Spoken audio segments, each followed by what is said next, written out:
Hi, I'm Chef Gerard Viverito, known as the Functional Chef. I really enjoy taking functional ingredients and adding them to recipes to gain healthful results. Today I'm going to make a wild rice fritter, and we're going to start off with some cooked wild rice. This has been cooked, cooled down. We're going to put it in a bowl. On top of that, we're going to add, I have 6 green onions. We're going to add this. I am going to take some egg, and so it mixes and incorporates evenly. I'm just going to pre-beat them. And this will be my binder in the dish. Today, I'm happy to say I'm using these beautiful vegetarian-fed, cage-free, free-range eggs. I always like to say the quality of the ingredients that go into your bowl match those results that come out of your bowl. We're going to put a little bit of salt and pepper in here. I like to put in a little in the beginning, and then afterwards I'm going to do a little taster and see if it needs more. But it's good to get it in stages. This way it layers and it develops. I just want to make sure that this gets evenly coated. So I'm just making sure the rice grains are coated. This is beautiful wild rice. Technically a wild grass seed. Okay. Now, when I think of wild rice, I think of fiber, and when I think of fiber, I also think of Americans who do not get enough fiber. The fiber I'm really talking about is soluble fiber. You hear about fiber and feeding the gut and the biome and how we need fiber. And, you know, most Americans, let's be realistic, we don't include enough fiber in our diet. Getting enough fiber is going to make us regular. It's going to make us heart healthy. And I'm going to use this fiber today called Regular Girl. This is prebiotic fiber and a probiotic blend.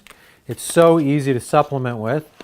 So I'm just going to take 4 scoops here. Now this is an invisible soluble fiber, and this can be blended into anything. It's taste free, it's odor free, the texture blends right in. It contains a prebiotic, which is soluble fiber. So that's going to provide us the food or the fuel for our gut. So I'm going to make sure that's evenly dispersed. If you notice, I'm adding all my dry ingredients first because I really want to make sure that I visually see that everything gets distributed. Then I'm going to use a little bit of ricotta cheese and a little bit of flour. And I'm just going to blend this until it's fully incorporated. So here you have this fiber that we snuck in. And if you're cooking for your family or your friends or your loved ones and like, oh, I don't want fiber, I've heard all these stories, it's going to be a nightmare. You know, they're talking about the old husk fibers that they probably saw their grandparents blending into a glass of orange juice in the morning and it goes down like cement. But this, you can put it right into water and it blends clear. It's truly invisible. So here we have this nice batter, and we're going to take this and we're going to cook it in a little saute pan with a little bit of olive oil.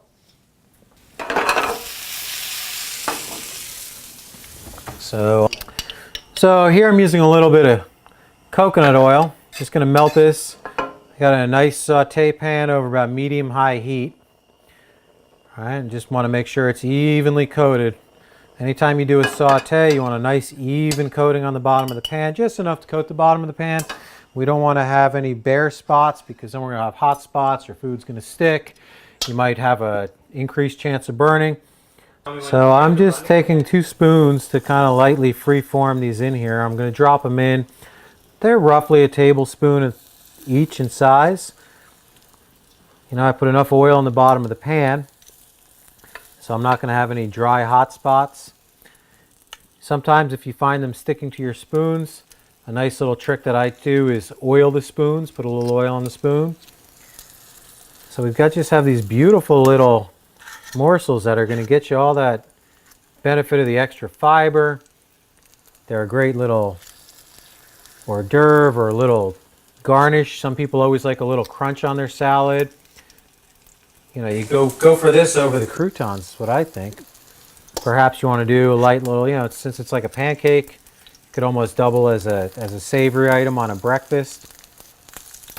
I try to think of when I'm going to create a recipe, how many different uses can I use it for? So we're just going to make sure that they're not sticking.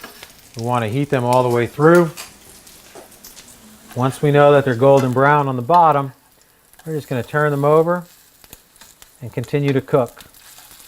When they're golden brown on both sides, we're going to take them out of the pan and we're going to reserve them.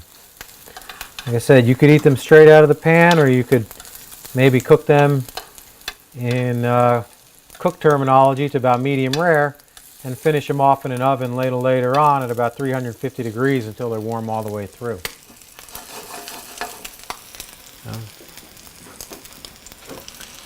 Here we have it, the completed objects. And we're just going to hold on to these. Beautiful wild rice from the Midwest. We got the regular girl to give us our boost of fiber. A nice functional dish, which not only tastes great, but does great for your body.